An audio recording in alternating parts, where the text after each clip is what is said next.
ଜୟ ଜଗନ୍ନାଥ ସାଙ୍ଗମାନେ, ଆଉ ଏକ ସୁନ୍ଦର ରେସିପି ଭିଡ଼ିଓକୁ ମୁଁ ଆପଣମାନଙ୍କୁ ସ୍ୱାଗତ କରୁଛି।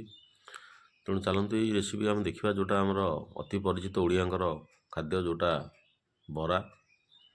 କାହିଁକିନା ବରାଟା ଆପଣ ସବୁ ଦୋକାନରେ, ପ୍ରାୟ ଛଣାଛୁଣି ଦୋକାନରେ ଆପଣ ନିହାତି ପାଉଥିବେ। ତେଣୁ ଏଇ ବରାଟି ଆମେ ଘରେ ପ୍ରସ୍ତୁତ କରିବା ଏବଂ ସୁନ୍ଦର ଭାବରେ ଯେମିତି ମୁସିମୁସିଆ ବରା ହୋଇପାରିବ ଆଉ ସ୍ୱାଦ ଲାଗିବ। ଦୋକାନ ଠାରୁ 100 ଗୁଣା ମଧ୍ୟ ଏଇଟା ଅଧିକ ଟେଷ୍ଟି ଲାଗିବ। ଆପଣମାନେ ନିହାତି ପରୀକ୍ଷା କରି ଜାଣିପାରିବେ। ଏଥିପାଇଁ ଯେଉଁ ସାମଗ୍ରୀ ଦରକାର ସେଇଟା ମୁଁ ତ ଥମ୍ବନେଲ୍ରେ ସବୁ ଦେଇଛି। ଆଉ ତେଣୁ ଆପଣଙ୍କୁ ଏଇ ଯେଉଁ ବରାଟି ମୁସିମୁସିଆ ବରା କରିବା ପାଇଁ ଆପଣଙ୍କୁ କ'ଣ କରିବାକୁ ପଡ଼ିବ ନା, ଯଦି ଆପଣ ବିରି 1 ଗ୍ଲାସ୍ ନେଉଛନ୍ତି, ସେଥିରେ ସୁଜି 2 ଗ୍ଲାସ୍ ପକାଇବେ।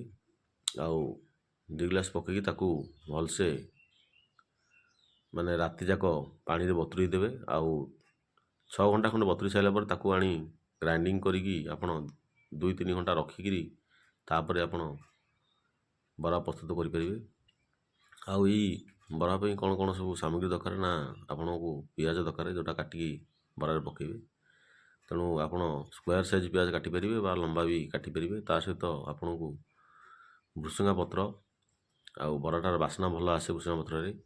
ଆଉ ଯଦି ଭୃସଙ୍ଗା ପତ୍ର ନାହିଁ, ଧନିଆ ପତ୍ର ମଧ୍ୟ ନେଇପାରିବେ। ତା ସହିତ ଆପଣ କ'ଣ ନା, ଅଦା ଏବଂ କଞ୍ଚା ଲଙ୍କା ନେବେ।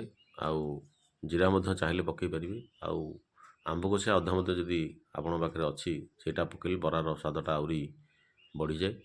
ଆଉ ତାକୁ ଟିକେ ଭଲସେ ଫେଣେଇବାକୁ ପଡ଼େ। ଫେଣିଲେ କ'ଣ ହେବ ନା, ବରାଟା ଫୁଲିବ ଏବଂ ବରାଟା ଭଲ ଆସିବ। ଆଉ ଅଳ୍ପ ଖାଇବା ଖାର ମଧ୍ୟ ଟିକେ ପକାଇବାକୁ ପଡ଼େ, ଯେଉଁଟାକି ବରାଟା ସଡନ୍ ଫୁଲିଥାଏ। ଆଉ ନାହିଁ ଯଦି ଆପଣ ଭଲସେ ବରାଟାକୁ ଫେଣେଇ ଦେବେ, ତାହେଲେ ଆପଣଙ୍କୁ ଖାର ପକାଇବାର ଆବଶ୍ୟକତା ନାହିଁ, ସିଏ ମଧ୍ୟ ଫୁଲିବ। ତେଣୁ ଦେଖନ୍ତୁ, ଏସବୁ ବରା ବର୍ତ୍ତମାନ ପଡ଼ିଲାଣି।